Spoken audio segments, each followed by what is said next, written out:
Olá, falo com você hoje nesta aula sobre os direitos do usufrutuário. Importante recordar que o usufrutuário é aquele titular de direito real que recebe dois poderes essenciais da propriedade, o poder de uso e o poder de fruição, e que o usufruto, por essa razão, retira a posse do proprietário. O proprietário, por estar despido do aproveitamento material do que lhe pertence, é chamado agora de nuproprietário.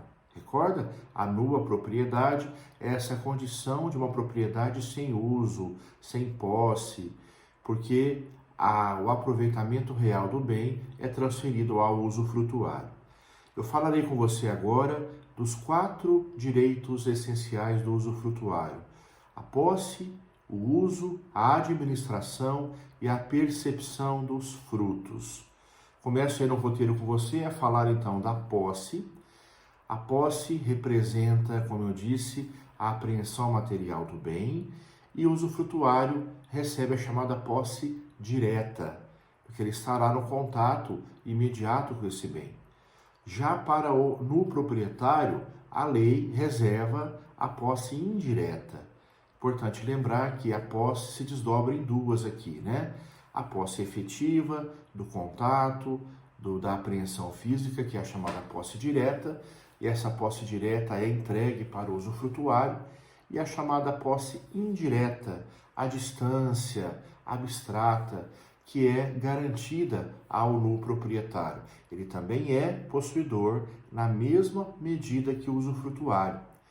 E é importante que haja essa divisão da posse em duas categorias para que a proteção possessória do bem seja reforçada. Se de repente o usufrutuário está fora do imóvel, está viajando, está ausente, e esse imóvel sofre um ataque na sua posse, no proprietário, na qualidade que tem de também possuidor, poderá se valer da proteção possessória. Que proteção possessória é essa? Vamos recordar que o Código Civil possibilita 2 modos de proteção à posse: a chamada autodefesa possessória e a ação possessória. Ou seja, a defesa da posse se faz de um modo pessoal e direto, pelo próprio ofendido, ou se faz de um modo formal a partir do Poder Judiciário. A autodefesa possessória, ou autotutela possessória, se instrumentaliza por 2 mecanismos: a legítima defesa e o desforço imediato. A legítima defesa cabe contra turbação, contra aquela tentativa de tomada da posse, contra toda conduta de embaraço à posse, que é turbação. Já o desforço imediato é cabível contra o esbulho, portanto, contra a conduta de tomada dessa posse.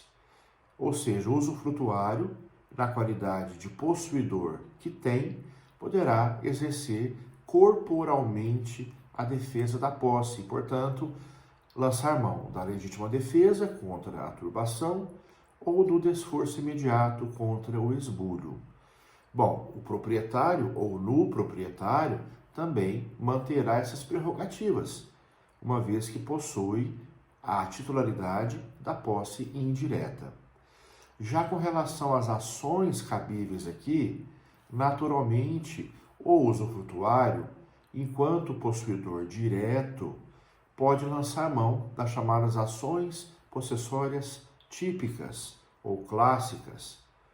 Sempre importante destacar a ação de interdito proibitório, cabível contra a ameaça de agressão iminente, a ação de manutenção de posse, cabível contra a turbação, e a ação de reintegração de posse, que se propõe contra o esbulho.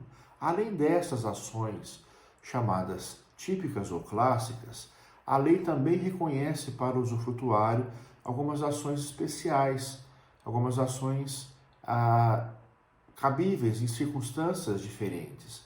Por exemplo, é possível aquela ação confessória sobre a qual eu falava com você lá na servidão, quando eu dizia, né, se o dominante, o proprietário dominante, tem uma servidão contestada ou uma servidão negada, ele poderá propor uma ação confessória para obter o reconhecimento dessa servidão que está sendo questionada. A mesma coisa agora vale para o usufruto. O usufrutuário poderá propor ação confessória quando o proprietário, de modo especial, está negando existir ali o direito real de usufruto. Ou porque não há mais uma clareza no documento que gerou esse usufruto, ou porque se questiona o seu prazo de validade. Importante lembrar que pode haver usufruto temporário, enfim, por algum fator, o proprietário agora contesta a validade desse usufruto. Então, poderá o usufrutuário lançar mão da ação confessória. E veja, novamente volta à tona a ação de emissão na posse. A emissão na posse, nós aprendemos, é aquela medida específica quando alguém pretende obter uma posse que nunca teve. Veja só, obter uma posse que nunca teve. É diferente, portanto, da ação de reintegração de posse. Porque na reintegração de posse, o pleiteante, o requerente, busca retomar uma posse que perdeu. Ele teve a posse um dia, essa posse foi esbulhada, ele busca recuperá-la. Na emissão de posse ou na emissão na posse, é diferente. Ele nunca teve a posse física e pretende agora obtê-la. Quando isso vai acontecer? No caso do usufrutuário, que não consegue ingressar no imóvel que lhe foi atribuído pelo proprietário, ou então pela própria lei, no caso aqui do usufruto por minoridade, lembram, né? Que é o usufruto legal, automático. Esse usufrutuário não consegue entrar no bem. Daí, o recurso que ele tem é a ação de emissão na posse. Tudo isso, pessoal, está ligado, portanto, à questão possessória, considerando-se a posse um direito do usufrutuário, o primeiro direito que assiste o usufrutuário. Ora, claro, como é que ele vai servir-se do bem, como é que ele vai explorar o bem a seu favor, e é o direito que ele recebe enquanto usufrutuário, sem ter a posse. Por isso, a posse é a condição básica, elementar, né? A tal condição sine qua non para que ele possa exercer o seu usufruto. Próximo direito agora é o direito de uso. E o uso vem a ser a primeira expressão do poder do usufrutuário. Ou melhor dizendo, a própria nomenclatura usufruto nos sugere o direito de uso. Ele recebe o uso e recebe a fruição. Na prática, a gente ouve muito falar de maneira confusa nessa prerrogativa.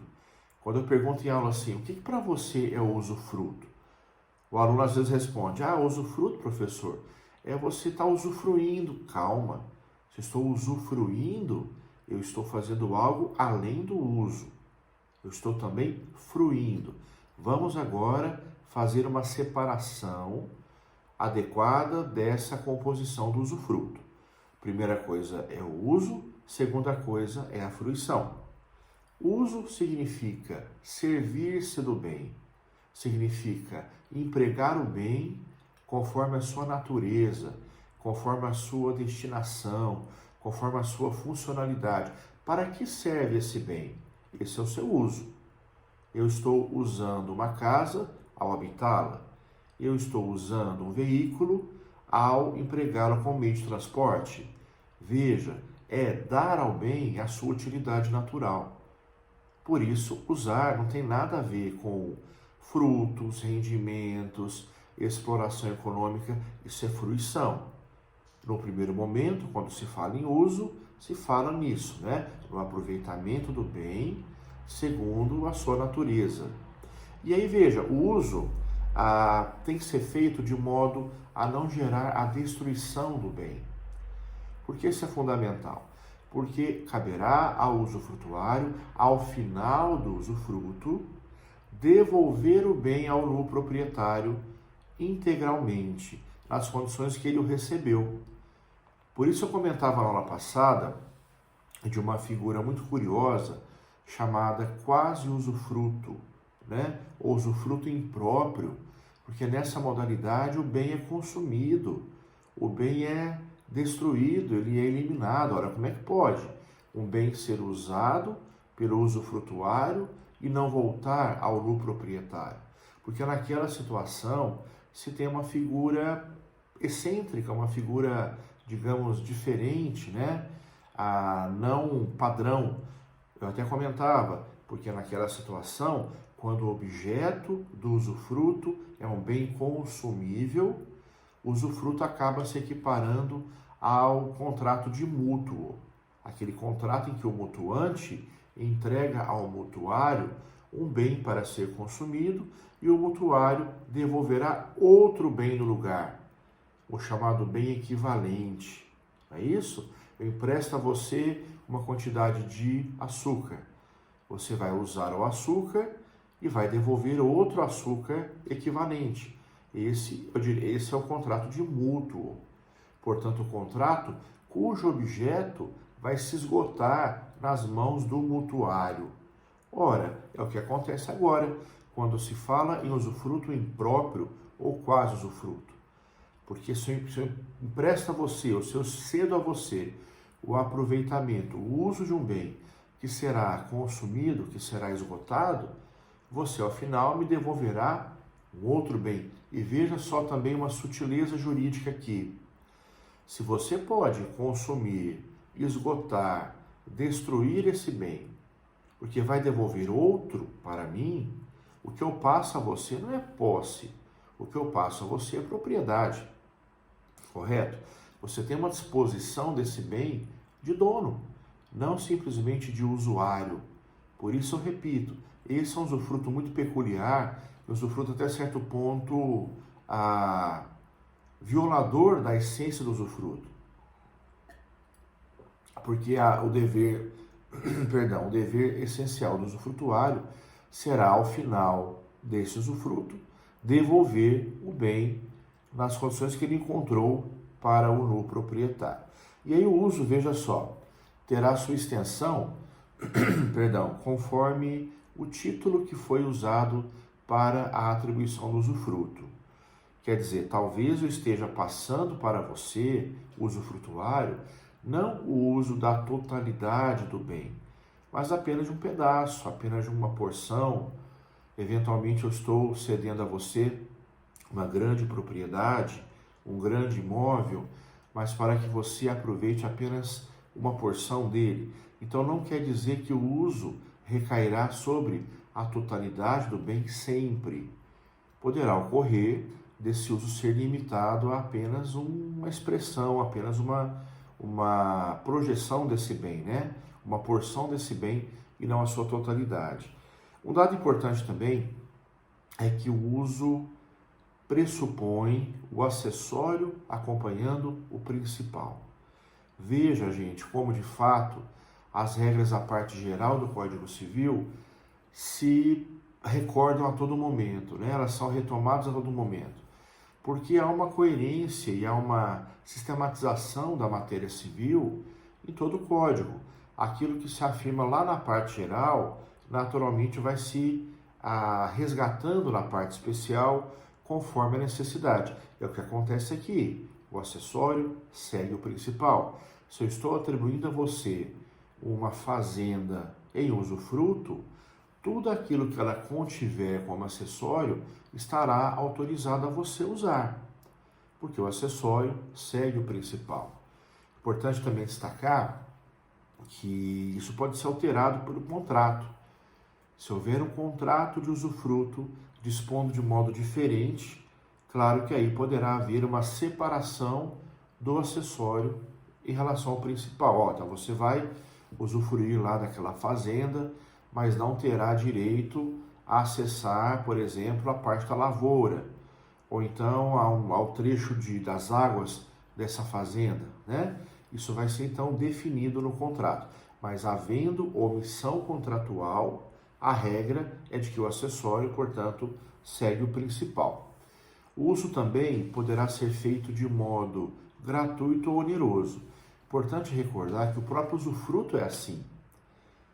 Claro que a ideia é que passar o usufruto a alguém é entregar o usufruto de graça, até para que eu possa ajudar esse usufrutuário.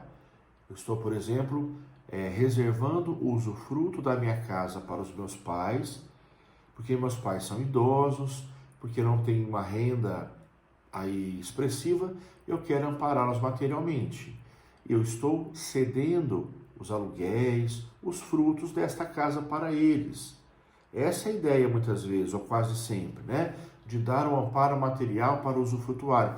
Mas, eventualmente, nada impede que haja usufruto oneroso. E, diante disso, o proprietário vai receber algo em troca. A prática demonstra que, geralmente, ele recebe um percentual do rendimento gerado por esse bem.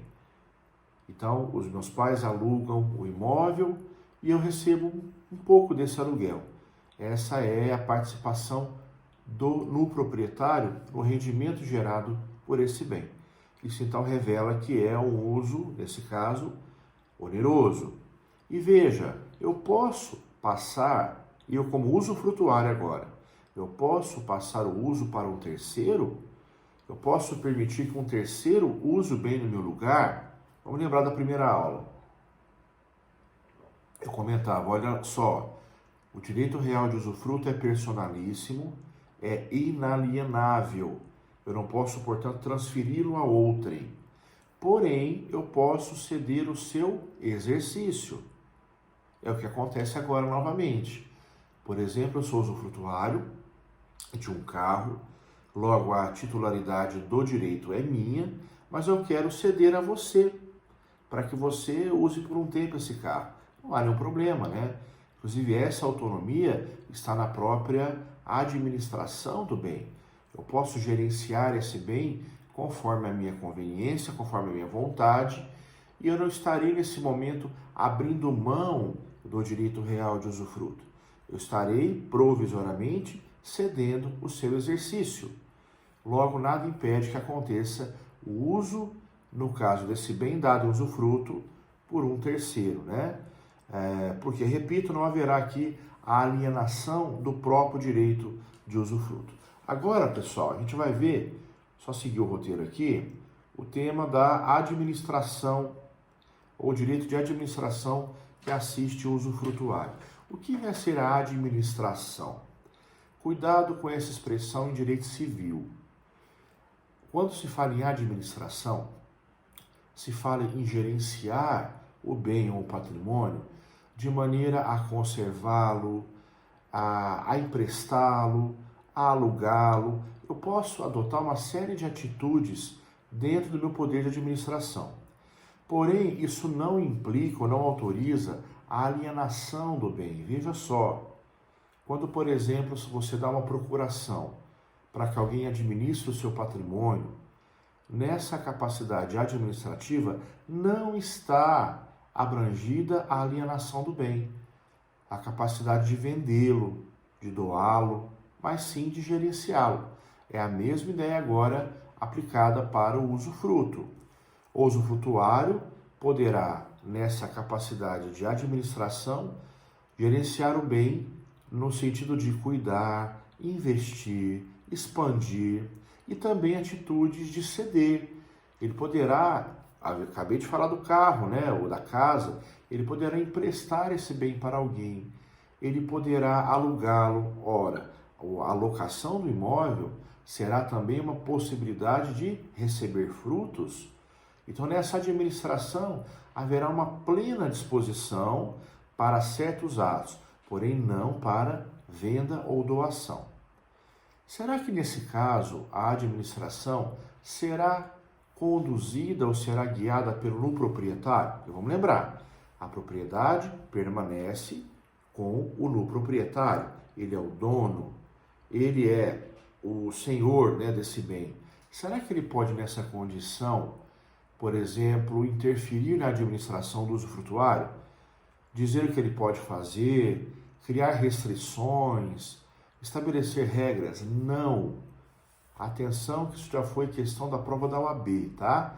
A administração do usufruto compete integralmente ao usufrutuário e ele exerce com plena autonomia, sem depender de instruções, ordens ou orientações do no proprietário, porque ele é o titular aqui exclusivo dessa administração. Claro que aí haverá uma responsabilidade também esperada desse usufrutuário. Ele precisará administrar de maneira a conservar essencialmente esse bem. Tanto que há uma das situações em que o Código regula de perda do usufruto, quando na administração desse direito real, o usufrutuário compromete a integridade do bem. Se ele está sendo omisso, deixando o bem abandonado, ou não tendo o cuidado devido para conservá-lo, essa é uma hipótese de perda do usufruto. A gente vai ver mais adiante, na última aula sobre usufruto, que nesse caso o nu proprietário poderá requerer o cancelamento do usufruto, alegando essa má administração, alegando que há uma negligência, uma falta de cuidado com a conservação do bem. Reforçando que aí, dentro dessa administração, não poderá haver a alienação do bem. E aí acontece uma coisa curiosa, que é a seguinte: vamos pensar que o proprietário queira vender esse bem que foi dado em usufruto. Ele pode vender um bem dado em usufruto? Pode. Pode porque, na verdade, ele é proprietário e uma das atribuições sagradas do proprietário é poder vender o que é dele. E como é que fica o usufruto? O usufruto, nesse caso, como se trata de direito real independente, vai prosseguir aí sendo exercido. Ou seja, se eu vendo para você um bem que me pertence, mas que está sob usufruto, você está consciente de que o usufrutuário permanecerá no seu direito até o final. Se for usufruto vitalício, até falecer. Se for usufruto temporário, até se esgotar o tempo, até que ele faleça também nesse tempo. Então é uma ciência que deve ser tomada pelo comprador, já que ele vai consultar lá a matrícula do imóvel, já que o usufruto de imóvel é constituído por escritura pública, essa escritura é registrada no cartório imobiliário, então não dá também para o comprador alegar depois boa fé, né? Eu não sabia, alegar o desconhecimento de que teria que suportar o usufruto.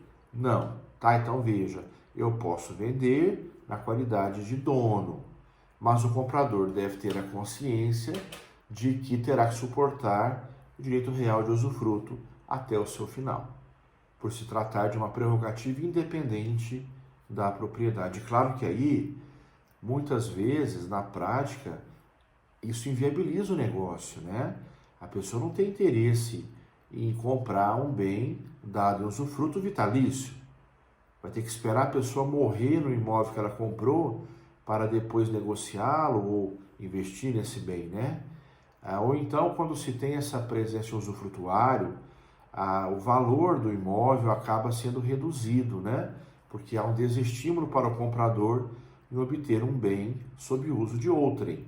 Mas, repito, é autonomia do no proprietário alienar o bem como desejar e é prerrogativa do usufrutuário permanecer se servindo dele, tendo o seu direito preservado até a extinção do usufruto. E agora eu chego a falar com você da chamada percepção dos frutos. Falarei agora, veja, da abrangência da percepção, porque aqui se tem a essência do usufruto. Aqui se tem o dado mais característico do usufruto: percepção dos frutos, retirada dos frutos. Porque é o dado mais singular e mais autêntico do usufruto? Ora, porque se a ideia é passar apenas o uso e não a fruição, e aqui se fala em fruição, né? A fruição é a percepção dos frutos, não seria necessário fazer um usufruto, bastaria fazer um outro direito real, que é o uso. Eu poderia outorgar a você, por exemplo, só a utilização do bem, e a gente vai ver adiante que o uso implica o aproveitamento das utilidades do bem e com a possibilidade muito restrita de consumir os frutos eventualmente gerados. Então, se, por exemplo, eu passo a você apenas o uso, não o usufruto, o uso de uma casa, e nessa casa tem um pomar, você e sua família poderão, por lei, se servir das frutas desse pomar. Só, você não pode ir lá fazer um cata no pomar, vão vender esse monte de frutas. Não, a exploração econômica não é dada ao usuário, ela é dada ao usufrutuário. É o que eu falo com você agora.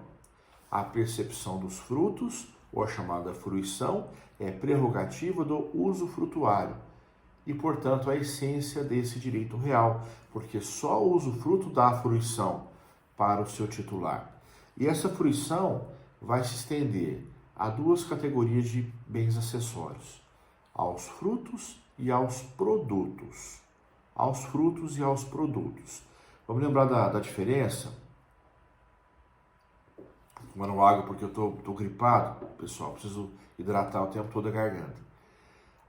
Quando se fala em frutos, frutos são aqueles elementos que, quando retirados da fonte, retirados da sua origem, se renovam periodicamente. Eles são repostos de maneira recorrente. A produção de um pomar, por exemplo, as crias de um animal. Quando eu retiro a produção do pomar, quando eu retiro os filhotes daquele animal, com o tempo, isso vai ser reposto. Haverá uma renovação desses elementos. Então, os frutos são os elementos que, quando retirados do bem principal, não esgotam o bem principal, não eliminam a fonte. Essa fonte permanece gerando novos elementos. Esses são os frutos, portanto, cuja produção é periódica. Já quando se fala em produtos, diferente. O produto é o elemento que, uma vez retirado da fonte, progressivamente leva ao esgotamento dessa fonte. Ela vai desaparecendo e, portanto, não tem a capacidade de renovação. Um destaque aqui importante. Quando se fala lá no possuidor de boa-fé, o que é o possuidor de boa-fé? É aquele possuidor que pensa que é dono, mas não é, lembra? Ele recebe lá um bem por uma escritura pública, ele pensa que o bem é dele, porque tem essa escritura pública, mas ele não sabe que a escritura é falsa. E ele acredita, então, que o bem é dele.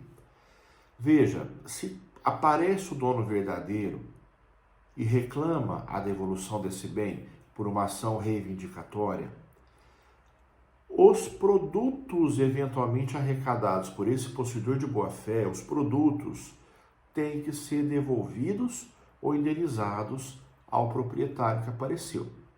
Isso lá na posse de boa-fé, não no usufruto, na posse de boa-fé, em que alguém ocupa um bem, repito, pensando ser o seu dono legítimo, quando não é. E aí o dono legítimo aparece. No que ele vai devolver a propriedade com os seus acessórios, ele precisa devolver também os produtos. Veja agora, no usufruto é diferente. No usufruto, o usufrutuário tem direito não só aos frutos, propriamente falando, mas também aos produtos. Então, o que seria um produto? Um minério extraído de uma jazida. Então, suponhamos que haja ali algum tipo de riqueza subterrânea, e claro que a exploração vai gerar um esgotamento progressivo dessa fonte, e isso é um produto.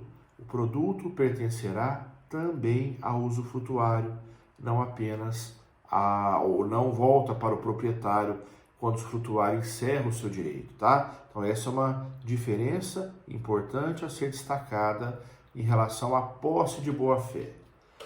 Outra coisa, que frutos são esses mesmo? Os frutos são frutos naturais, frutos industriais e frutos civis. Os frutos naturais gerados pelas forças da natureza, a produção do pomar, as crias de um animal, frutos naturais. Frutos industriais, gerados pela ação do homem. Por exemplo, a produção de uma fábrica, né? Os elementos gerados ali por aquela fábrica. E frutos civis, que são os rendimentos gerados pelo bem principal. Os aluguéis, os juros, por exemplo. Tudo isso agora é prerrogativa do usufrutuário, dentro da chamada exploração econômica do bem. Ele poderá, então, nessa condição de usufrutuário, alugar esse bem para ter rendimento, poderá arrendá-lo, ou então, não quer ter rendimento, poderá, por exemplo, emprestá-lo, né? Tudo isso está dentro da capacidade de atribuição desse bem para outrem, que está aqui, portanto, no usufruto, né? E veja só, ele poderá também consumir esse bem, né? Não simplesmente vendê-lo, não simplesmente alienar os frutos, alienar os produtos, como também poderá, só fazer uma coisinha aqui, como também poderá alterar essa aplicabilidade do bem usando para si, né? Sem ter a ideia aqui da alienação dos frutos que foram gerados.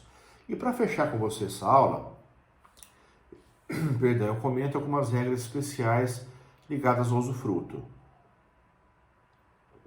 Tá lembrado que eu falei agora há pouco do acessório que segue o principal? Vamos pensar agora nos frutos pendentes. Os frutos naturais pendentes. Vamos pensar, por exemplo, que quando eu faço usufruto para você, eu entrego a você um pomar com frutos pendentes. Frutos ainda ligados às árvores. De quem são os frutos pendentes? Ora, se o acessório segue o principal e eu entrego o principal para você, você agora torna-se titular dos frutos pendentes. Então, aquela produção que acompanha o pomar ficará para você. Exceto, diz a lei, se esses frutos pendentes já constituíram direito adquirido de outrem. Como assim? Antes que eu passasse a você o pomar produzido, eu havia vendido os frutos. Então foi uma negociação anterior. E aí essa negociação gerou direito adquirido para algum comprador. Mas isso é uma exceção, né? Estando os frutos ligados ao bem principal, o acessório acompanha o principal, você receberá os frutos com o pomar. E no final do usufruto, hein? Quando você devolver o pomar para mim, havendo fruto pendente, de quem que é esse fruto pendente? Ora, quem tem o bônus tem o ônus, né? Você, ao devolver o fruto para mim, ou o pomar para mim, devolverá também os frutos pendentes que estão nele.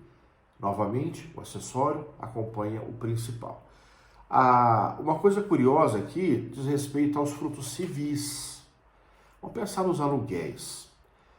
Se eu passo a você uma casa usufruto, uma casa que está sendo alugada, então você vai ter os aluguéis dessa casa. Só que aí, quando eu entrego a você essa casa, existem aluguéis vencidos e não pagos. Quando eles forem pagos, a quem eles pertencerão? A você, usufrutuário, ou a mim, no proprietário?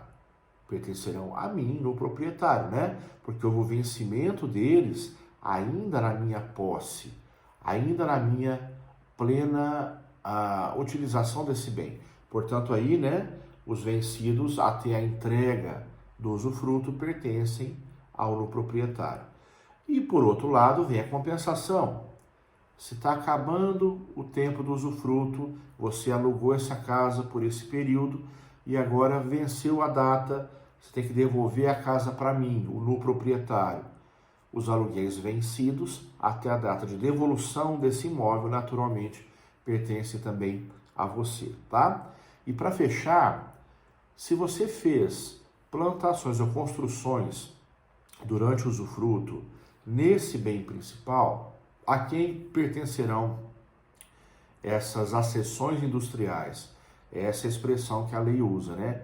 A acessão industrial é todo o acréscimo feito a um bem principal pela ação do homem. Então, todo acréscimo feito ao bem principal pela ação do homem. Logo, se você plantou, se você construiu nesse imóvel que eu te entreguei, isso é uma cessão industrial. Tá, mas será que você se torna dono deles? Você agora é dono do que você incorporou? Negativo. Isso são elementos incorporados ao bem principal e, portanto, ao se devolver a mim o bem principal, eu recebo também plantações e construções que você realizou. Agora, claro, né, você terá uma indenização, você será compensado materialmente desses investimentos que você realizou no bem, que agora acabou retornando para mim, o seu proprietário legítimo. Ok? É isso aí, muito obrigado, até a nossa próxima aula. Até lá!